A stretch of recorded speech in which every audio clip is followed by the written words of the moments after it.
Hello, everybody, and thank you for tuning in to the Liberty Report. With me today is Daniel McAdams. Daniel, good to see you. Happy Monday, sir. Well, very good. We have a special guest and a friend on our program today, Justin Pavoni, who is a former Air Force flight pilot who has seen active duty. And Justin, I want to welcome you to the program. Thanks for having me back, Dr. Paul. Happy Thanksgiving, guys. Well, very good. Thank you. First off, I wanted to thank you and your wife, Jessica, not only for your, everybody gets thanks for their service, including myself when I've been in the military. Thank you for your service, which sometimes is offensive, but we want to thank you for your service to promote the cause of liberty. And we also want to thank both of you for being strong supporters for the Institute of Peace and Prosperity, of course, the organization that Daniel is the executive director, so support like that to us is very important.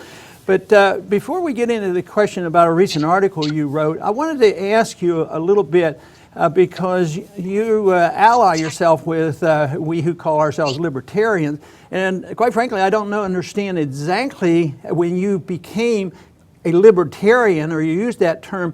Was it your experience in the military specifically, or was it something that you had heard about when you were still, in the military, before you went to the military? How did that come about? Right, so my wife actually wrote an article about this called Ron Paul, the Gateway Drug. And for us, in particular, it was foreign policy, but we were in Afghanistan and we were listening to you on the 2012 debates. And pretty much everything you were saying with regards to the wars was really ringing true with our experience over there. And, that was the initial subject, foreign policy and the issue of peace versus war and self-defense versus aggression that really got us to go down the rabbit hole. I was already sort of a free enterprise supporter, but the whole ideology of libertarianism as a whole kind of came together once we heard you in those debates and then started doing some research on our own. Well, a lot of people have thought along your terms of what you've gone through, but Daniel has a question more specifically on something that you've done recently for the Institute.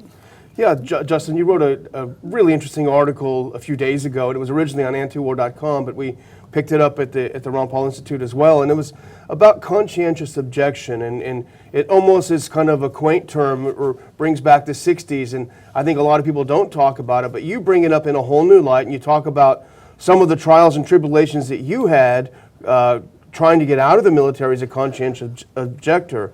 Could you give us a little background there and what it means, and also what it means today especially? Sure. So conscientious objection was a lot more well-known and popular in the 70s or late 60s when the Vietnam War was going on and the U.S. was using a draft to provide personnel for the military. Obviously, when you're being coerced into the military, it creates a lot more resistance out of the population. So one of the avenues for people to get out of military service that didn't want to fight in a war was conscientious objection, and that's basically a moral opposition to all war.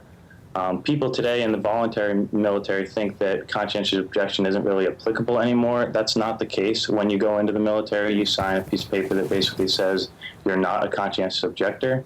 But, for people like myself, I had a life experience where I changed my opinion about my moral beliefs and what we were doing while I was in the military.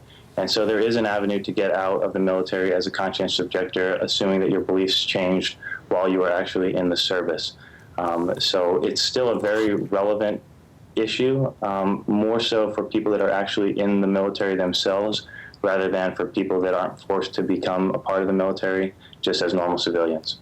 We made a great point in the article that I, to be honest, hadn't really thought that much of, and it is the difference between a conscientious objection and what you like to point out is much preferable, the idea of a selective objection. Could you fill us in on the difference between those two? Right, so selective objection is basically the opposition to this war. Like, I think the Iraq war is wrong, or I think that the Syrian war is wrong. Conscientious objection is more of a philosophical opposition to all war at all times, no matter what. And a lot of people have a little bit of an aversion to the idea of being against all wars at all times, because most of us recognize the inherent right of people to defend themselves. And so, they think that because you would conscientiously object to all wars, you don't think that it's okay to defend themselves, and it's sort of doesn't make logical sense with a lot of people.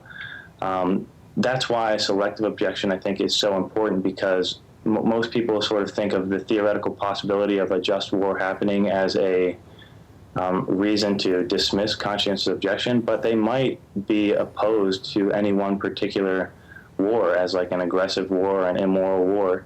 And I think it's really important to give people the freedom of conscience to act in the particular situation that they're faced with, on their conscience. If you think the Vietnam War is wrong, you shouldn't have to participate. You certainly don't want to be coerced into, violence against your fellow man if you have nothing against them. It's not a good thing for society. And the same goes with, the wars of today.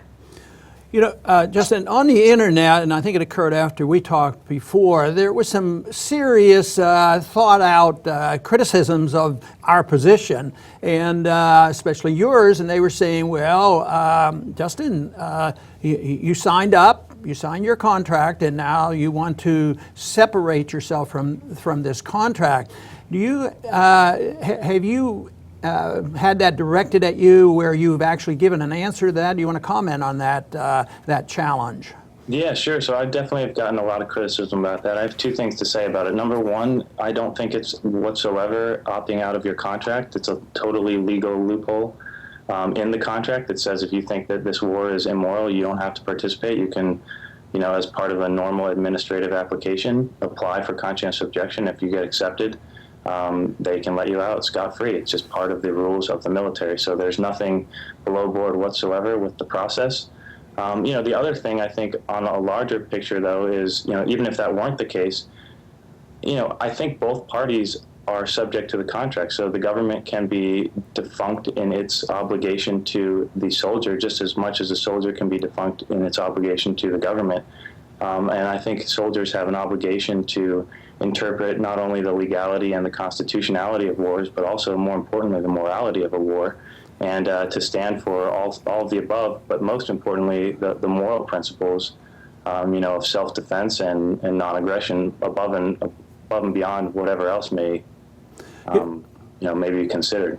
Yeah, I think this is important, and you touched on the point that I think is a powerful point. Matter of fact, the first point that you are following a legal procedure is something that I wasn't aware of before, and I think that's very important for a lot of people. But the other thing is once you're in the military, there could be easy assumption, especially if you're 18 or 19-year-old, where so many people join, that our government will do the right thing and they're going to obey the laws and not do anything illegal or unconstitutional. Once you get involved, the war may morph into something else. It may be that they start off in a real restrained manner. You join the military to defend the country, and all of a sudden you find out that the Army that you joined or the Air Force you've joined has all of a sudden morphed into something that is totally unconstitutional. I would think it would be easy for us to charge the government with breaking a contract, if anybody.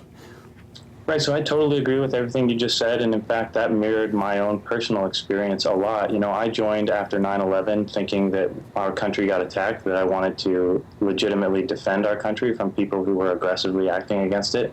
And as it turns out, what we're essentially doing overseas is assassinating a bunch of so-called terrorists without trial, without charge, in any country of our choosing, basically with no rule of law, with no transparency, no declaration, and no constrained categorization of who in fact could be or is a terrorist, whether it's an American citizen or a foreigner, this country or that country. And it's morphed into something that is essentially a recipe for breeding terrorism rather than a mechanism to defend against the very thing that got us started in it. Now, Justin, you mentioned in your article that in your experience there are a great many very thoughtful people in the military who entertain some of the doubts that you have about American foreign policy and the direction. They're sitting there, they're thinking these thoughts that you had thought at one point. What would you say to them right now, given your experience in getting out, if they're having the same thoughts as you were? Well, I think like you guys mentioned, a lot of people have stereotypes about their commitment, and a lot of people, myself included, want to, do what they've said they're going to do, and that's a big barrier to leaving the military. People feel very trapped by their so-called contractual obligation, and I think dispelling the, wrong assumptions about that are important. For one, I just lost my train of thought there a little bit, guys, but do you mind getting me back? Yeah, what would you say to someone who might be watching the show who's having the same thoughts that you had? Yeah, I think people need encouragement. If you feel like what is happening overseas is wrong, if it's morally wrong, I think you have an obligation to, first of all, even if it's legal, disregard the legality. I think that the wars are blatantly illegal. You don't have the authority in the Constitution, and international law certainly doesn't allow you to aggressively invade countries and overthrow their governments. That's not legal in any sense of the word. But even if it was, you have a moral obligation to yourself and your conscience, and I think we need to encourage these people to act on their consciences. And, if you're one of the minority, or perhaps, a much larger minority than people think, who think the wars are wrong, I would encourage you to, to leave or do what you can to not participate and opt out peacefully. There are a lot of supporting agencies out there. Our friend, who I hope you have on, Maria Santelli at the Center on Conscience and War, is a really great resource for GIs that are struggling with, the morality of what their government is forcing them to do. And I think you can look into that and many other resources out there. Justin, frequently when I've been on college campuses talking about foreign policy and economic policies, and a lot of young people will get excited and they say, boy, your philosophy makes a lot of common sense. And then they'll say, what should I do? What should I do? And, I sort of give a sort of a flippant answer. I said, do whatever you want to do. It's like everybody has an obligation. There's no set pattern. And I would say that's exactly what you did. You did something under the circumstances that you thought was morally correct, and you felt good about your decision. And in a way, it contradicts the conclusion of a song that I use in my book, Swords into Plowshares, the Universal Soldiers, saying that it's an anti-war song, but it says that, there would be no wars if we didn't have the universal soldier who always went to war and they never could stand up. And I sort of conclude that there is a chance that we could become the only resistance to war, because governments notoriously always start the war. So if we could attack this, and I think this is exactly what you're doing, you're saying that if you don't have the soldiers to drop the bombs and shoot the guns, of course you would still have the wars, but they would only be defensive wars if you could ever get to do it. And I think this, what you're doing, is fantastic. It's a personal responsibility. It's a moral judgment. It fits into our Constitution, and I just think that you're sort of dispelling this notion that forever and ever we'll have the universal soldier, and they've been around for thousands of years, but there's no reason why we can't challenge the status quo of anything. And I think that's what our job right now, and I think what you're doing is great.